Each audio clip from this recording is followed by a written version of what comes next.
Dragonflight is just around the corner and I have prepared 3 do's and 3 don'ts for the start of the expansion. Collect dragon riding glyphs during leveling on your first playthrough. Later on in the video I will go into greater detail how to almost automate finding all the dragon riding glyphs. Push the main story till you get the quest called Dragon Riding. Then pick up the 48 glyphs scattered around the Dragon Isles. This will make the remaining leveling process much more enjoyable and quicker. If you decide against that, your dragon will feel like a weaker version, so I definitely recommend collecting the glyphs. 45 to 60 minutes after entering the Dragon Isles, depending on how fast you are, you will get the quest here and will unlock Dragon Riding. The Dragon Riding glyphs are account-wide and therefore speed up alt leveling tremendously. If you are like me and don't really like the full screen whoosh effect on the screen right now, you can disable that by enabling the alternate full screen effects in the options.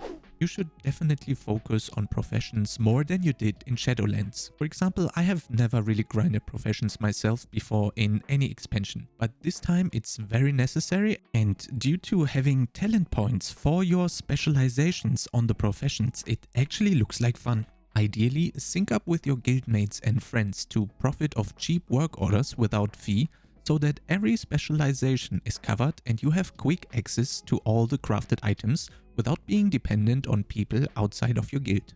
If you only have limited time available to you, you should definitely prepare profession combos and check the document you see on the screen right now. A link to this will be down in the description below. These pie charts show you which recipes are locked behind what faction. If you have limited time to only grind one faction, you would choose a pairing that has a lot of recipes gated behind renown of the same faction. Let's take alchemy and engineering for example, which are looking to be the best in slot radar and M+ professions. The Artesian Consortium in orange has a lot of recipes for both of these, and you would therefore hit 2 birds with 1 stone. When it comes to workflow for professions in the first couple of weeks, it is going to look like this. First and foremost, you are going to do world quests for profession items and then look for and collect profession treasures scattered across the Dragon Isles.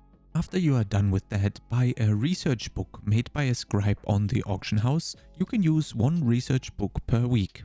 Next up, you should quickly complete your weekly profession quest and then work on your profession set to mix and match speed, inspiration and resourcefulness to your likings. As a 6th step, earn profession knowledge through first-time crafts or repeatable sources. And last but not least, you would fill trade orders on the auction house. You can expect to spend 10 hours a week on the profession stuff in the first weeks, much more if you're a gatherer, as that doesn't include any gathering time. If you want to get more information on how to complete these steps, you will find a link to a Google Doc in the description that goes into detail for all of the mentioned steps.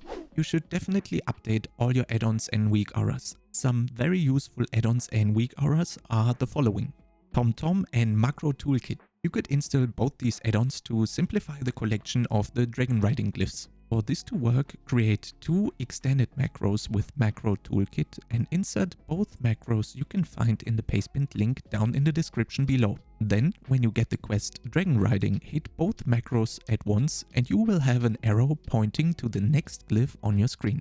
You can configure a lot of stuff with Leer tricks such as max camera zoom or faster auto loot. But what we are really after for leveling is auto accepting and turning in quests. As always, handy notes will be incredibly helpful during Dragonflight because it shows the location of all the important NPCs. It will help you find all the hidden stuff and make your life much easier.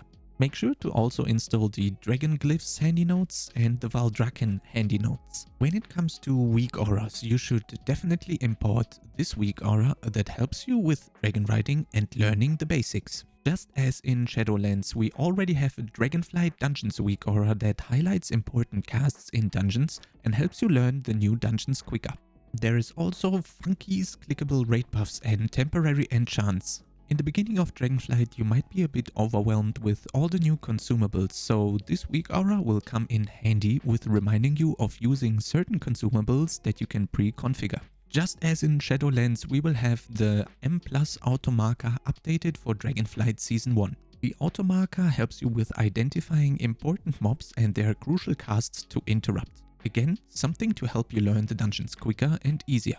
I also really like Luxtos EXP bar, helps you during leveling and to me looks quite a lot better than the standard bar after you've changed some bar textures around. You can find all the links to all the weak auras down in the description below. Of course, there are many more weak auras available, so you can sort by popularity or stars on vago.io to check if you need something from there. And I would gladly help with configuring weak auras on Twitch or the Discord if you have any questions.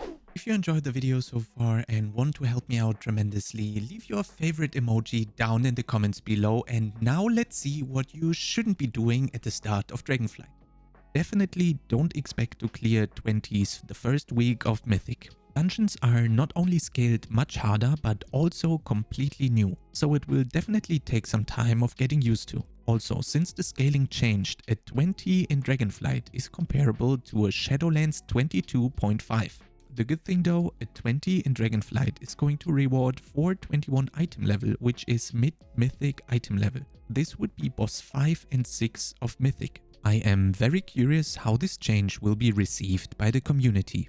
For me, the discussion could go two ways. The community might be happy that there is hard 5-man content that rewards loot that is almost up to par with high-end Mythic raid loot. But due to the difficulty level, not everybody is going to be able to clear dungeons that will reward the maximum item level available through Mythic Plus. This could definitely turn some people sour because it was rather easy to gear through Mythic Plus in the previous expansions. I'm viewing this positively though, at least you would have something to work towards during the expansion and try to become a better player. You would finally have a goal in the game again outside of heroic and mythic difficulty rating. Please let me know how you think about this change to Mythic Plus dungeons down in the comments below. Of course, the scaling for 15s also changed. So for example, a 15 in Dragonflight is going to feel like a 16 in Shadowlands. Not that big of a jump, but the higher up you go in key level, the harder you will feel it. If you are like me and you have to level a lot of alts, don't fully level them all by doing quests. It might be best to utilize first time craft XP for levels 68.2 to 70. First time crafts are awarding 12.6k XP, which is around 50% more than a single quest, and professions have on average 20 to 30 recipes. Summed up, that would be 250 to 380k XP, and that's roughly 2 levels worth of experience. If you have 2 crafting professions, it's going to be up to double of those figures. The YouTuber Kcheck has made great videos on this topic. You can find the links to those videos down in the description below. Turns out, while I was doing the video, the max XP from first time crafts is going to be kept at a total of 700k XP. After that, first time crafts are going to be useless when it comes to experience gains. Personally, I will be using the method Kcheck discusses to finish leveling instead of starting the leveling process. So in my example, I would go from 68.2 to level 70 on all of my alts instead of going from 60 to 63. It should be possible to just do the main story quest, all bonus objectives and time bonus events, and then do professions to max level on your alts. You might need to use more than only 2 professions though, so you will have to unlearn and relearn some professions. Also on top of that, when leveling alts, I recommend picking up the weekly quest Aiding the Accord. It requires you to gather 3k to 4k rep with any faction, and this can be completed during the leveling process. You can pick up Aiding the Accord in Valdrakken. Most importantly, don't rush yourself. Blizzard has just announced that there won't be M0 dungeons available until the first weekly reset. So even if you would pull an all-nighter, you wouldn't get an additional cycle of M0s in. And on top of that, there is also Renown catch-up. Renown level 10 increases Renown gains by 100% up to level 10 across all of your characters on the account, and Renown level 20 increases Renown gains by 200% up to level 10, and Renown gains by 100% up to level 20. So absolutely no need to rush or hurry. To celebrate the launch of Dragonflight, I am hosting a Battle.net card giveaway with a total value of 110 euros over on my Twitch. You can find the links to this down in the description below, and if you like content similar to this, make sure to subscribe to the YouTube channel, and I'll see you next time.